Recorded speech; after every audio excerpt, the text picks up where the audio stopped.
ভাই, আমার কাছে তো টাকা পয়সা নাই, ইনকাম করার মতো নাই। আমি কোথায় থেকে আপনাদেরকে টাকা পরিশোধ করব? আমাকে 2টা মাস সময় দেন, আমি টাকা পরিশোধ করে দিব। কিন্তু একটি কথা শুনে রাখুন, এই ঈদে সকলেরই টাকার প্রয়োজন, কিন্তু আমাকে একটু সময় দেন, দয়া করুন। জানেন তো, টাকা পকেটে ইনকাম না থাকলে কোথায় থেকে আপনাদেরকে ব্যবস্থা করে দেব?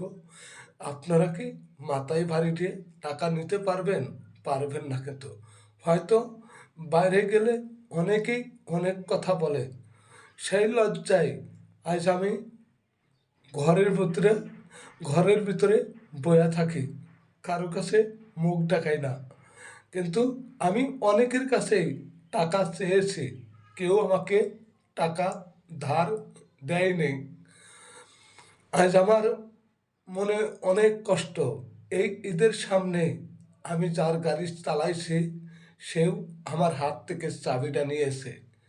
কিন্তু আমার ভাগ্য অনেক আজ কষ্ট, কিন্তু আমি সেই কষ্টটাও মনে করি না। কারণ যাকেই কষ্ট দিতে পারে তাকেই কষ্ট দেয়। আমাকে যেন সইবার মতন শক্তি তুমি আমাকে দিও আল্লাহ।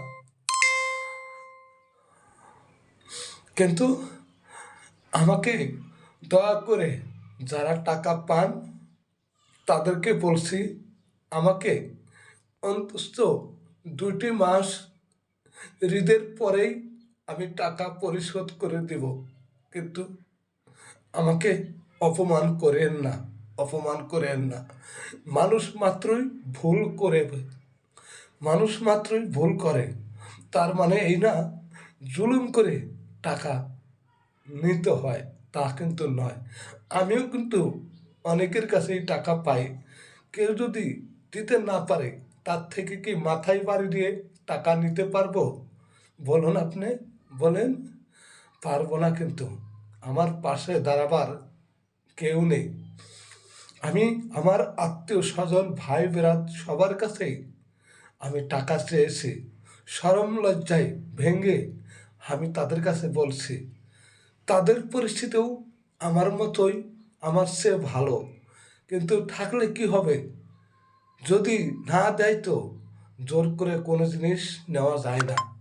তে আমি দয়া করে আপনাদেরকে বলছি, যারা আমার কাছ থেকে টাকা পান তাদেরকে বলছি, আপনারা আমাকে 2টি